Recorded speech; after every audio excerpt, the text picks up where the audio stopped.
भारतीय ज्ञान परंपरा केंद्र, राजकीय कन्या महाविद्यालय नसीराबाद एवं राजस्थान राज्य भारत स्काउट गाइड मंडल मुख्यालय तोपदड़ा अजमेर के संयुक्त तत्वाधान में राजकीय कन्या महाविद्यालय नसीराबाद में नेशनल ग्रीन कोर योजना अंतर्गत पर्यावरण शिक्षा कार्यक्रम के अंतर्गत महाविद्यालय की रेंजर टीम ने महाविद्यालय परिसर में सदाबहार, अशोक, बोगनवेलिया, स्नेक प्लांट के पौधे लगाकर महाविद्यालय का सौंदर्यीकरण किया।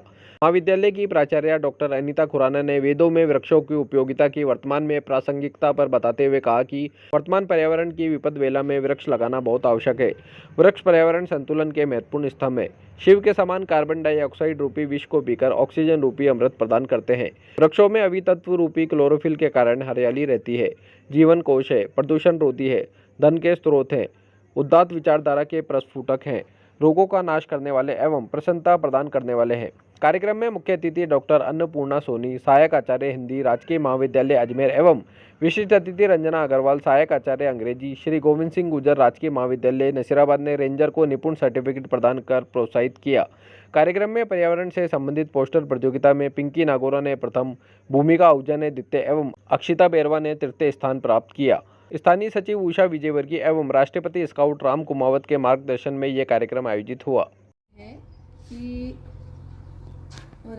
राजकीय कन्या महाविद्यालय नसीराबाद का जो भारतीय ज्ञान परंपरा केंद्र है उसके तत्वावधान में और राजस्थान राज्य भारत स्काउट गाइड मंडल मुख्यालय तोपदड़ा के संयुक्त तत्वावधान में आज हमारे महाविद्यालय में एक छोटा सा कार्यक्रम हुआ है पर्यावरण संरक्षण का।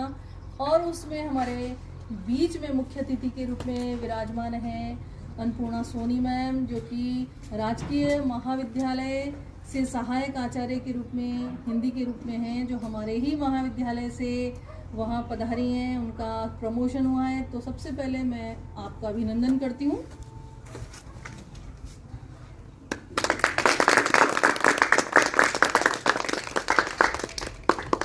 देखिए, हम एक जो संसार है बहुत विकट स्थिति से गुजर रहा है। क्या गुजर रहा है?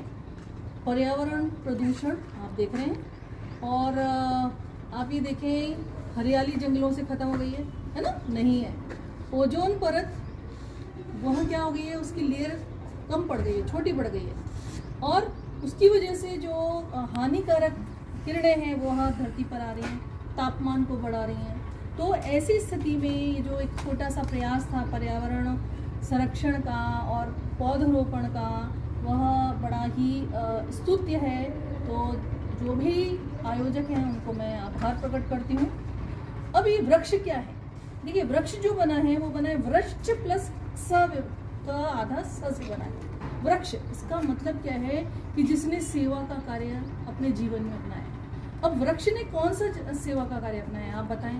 वृक्ष हमें क्या क्या देता है उसके बारे में अपन 2 मिनट चर्चा करेंगे। वृक्ष हमारे जीवन कोश है। जीवन कोश का मतलब क्या है? आप वृक्ष के बगैर रह सकते हो क्या? आपका जो दिन की शुरुआत होती है वो किससे होती है? आपको भोजन चाहिए, नाश्ता चाहिए। ये बनता कहाँ से, आता कहाँ से?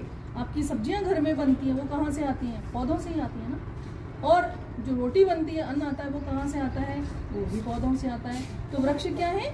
जीवन पोषण। और वृक्ष क्या है? प्राणाधायक। प्राणाधायक यानी आप ये देखिए, जो वृक्ष है वो शिव के समान है। शिव क्या करता है? शिव ने विष को अपने गले में धारण किया हुआ है। वृक्षों ने क्या धारण किया हुआ है? वो लेते हैं हमारे से कार्बन डाइऑक्साइड है और देते क्या है? ऑक्सीजन। तो वृक्ष क्या है? प्राणाधायक है। और वृक्ष क्या है? वृक्षों से रागात्मक संबंध भी है। मत्स्य पुराण में कहा गया, देखिए 2-3 बिंदु हैं। 10 कुआं के बराबर एक बावड़ी होती है और 10 बावड़ी के बराबर एक तालाब। 10 तालाब के बराबर कितना होता है? एक पुत्र।